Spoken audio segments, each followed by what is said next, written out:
Pessoal, tudo bem? Então, dando continuidade à sequência da história da filosofia, a gente entra na apostila 5, onde nós vamos estudar o módulo Idealismo Alemão, que compreende as filosofias de Hegel e Schopenhauer.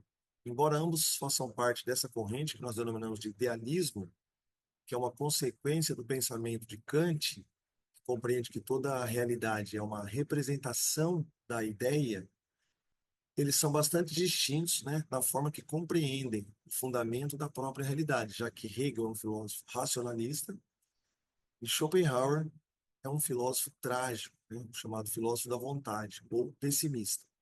Então, vamos resolver um problema aqui, vamos resolver um exercício de Schopenhauer e trabalhar um pouco mais alguns conceitos fundamentais da sua filosofia trágica ou do pessimismo schopenhaueriano.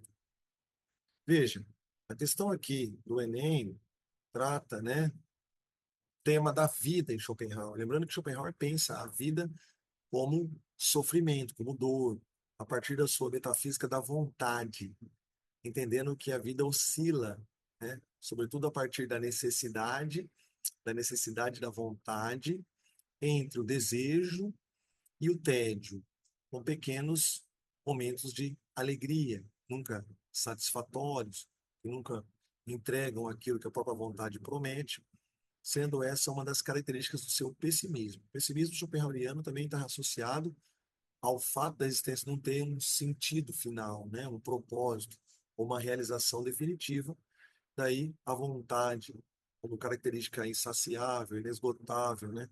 Da própria realidade. Entendendo então a existência como sofrimento, falta de sentido, ao mesmo tempo como uma série de outros aspectos ligados à vontade, como pequenos aborrecimentos e dor, a existência do homem oscilaria, então, nessa luta contínua de satisfazer-se diante de algo que é praticamente irrealizável, na medida que toda a vida, toda a existência é governada por uma vontade cega, irracional, sem propósito e insaciável. Diante dessa teoria, Schopenhauer vai apresentar uma solução ética.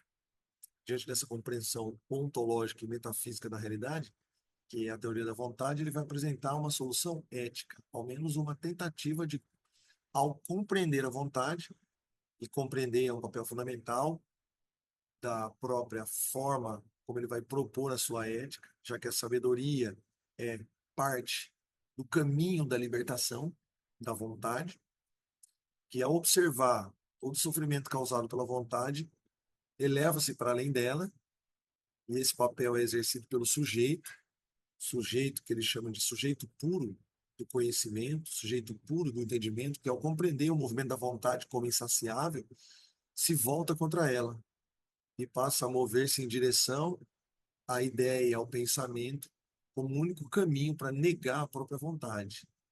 O caminho para se libertar do sofrimento seria o caminho de negação da vontade, que é o caminho proporcionado tanto pela arte, pela estética. A música tem um papel fundamental nesse processo de construção de uma existência mais contemplativa, que busca superar as necessidades da vontade, e a moral como um caminho espiritual interior, que busca ao mesmo tempo a quietude, a resignação e a independência interior diante das necessidades da própria vontade.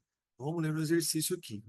Sentimos que toda a satisfação dos nossos desejos, advinda do mundo, assemelha-se à esmola que mantém hoje o mendigo vivo, porém prolongado amanhã a sua fome. A resignação, ao contrário, assemelha-se à fortuna herdada, livra o herdeiro para sempre de todas as preocupações. Veja que nesse texto de Schopenhauer, o aforismo para a sabedoria da vida, Schopenhauer põe aqui duas condições: a vontade, como uma espécie de chicote que age sobre o homem, um castigo que é imposto a ele, e toda vontade satisfeita é como uma esmola, né, que nós buscamos para prolongar nosso sofrimento amanhã, já que toda vontade satisfeita é, ao mesmo tempo, inesgotável, uma vez que outra vontade emerge reivindicando também sua satisfação. Então ele faz uma metáfora comparando a satisfação da vontade como uma esmola que só prolonga o sofrimento. E do outro lado ele põe a resignação como um caminho de renúncia, negação da vontade. Um caminho que levaria o homem, portanto, à independência, à autonomia, à liberdade de pensamento e ao caminho proporcionado pela arte e pela moral, certo? Então, veja, o trecho destaca uma ideia remanescente de uma tradição filosófica ocidental, segundo a qual a felicidade se mostra indissociavelmente ligada diz, consagração de relacionamentos afetivos. Não, os relacionamentos afetivos seriam mais uma realização da vontade, portanto, uma ilusão. B, administração da independência interior. Sim, aqui a gente encontra exatamente o caminho que Schopenhauer aponta como a única possibilidade de se libertar do sofrimento da existência, que é administrar a independência interior, administrar a própria vontade e reduzi-la, causando um efeito que ele chama de quietude, onde se tornaria possível um estado de menor sofrimento.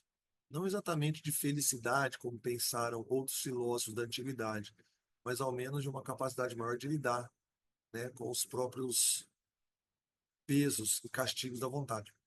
A C fala da fugacidade do conhecimento empírico, como se o conhecimento fosse suficiente para libertar o homem da vontade. Mas o conhecimento é só a porta de entrada para que o homem se liberte da vontade. Consequentemente, depois é através da ética e mesmo da arte que esse caminho é percorrido. Tá?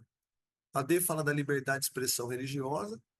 A religião para Schopenhauer, na verdade, é uma necessidade da maioria dos homens, porém não do artista, não do gênio, que busca na arte a sua própria ilusão, distinto da religião, que seria uma necessidade mais das massas. E aí ele fala da busca de prazeres efêmeros, que seria, de todos os filósofos, nenhum deles, acho que indicaria esse caminho, né? Os prazeres efêmeros são os prazeres materiais, carnais, que não são nenhum tipo de orientação. Valeu, galera. Um abraço, Alf.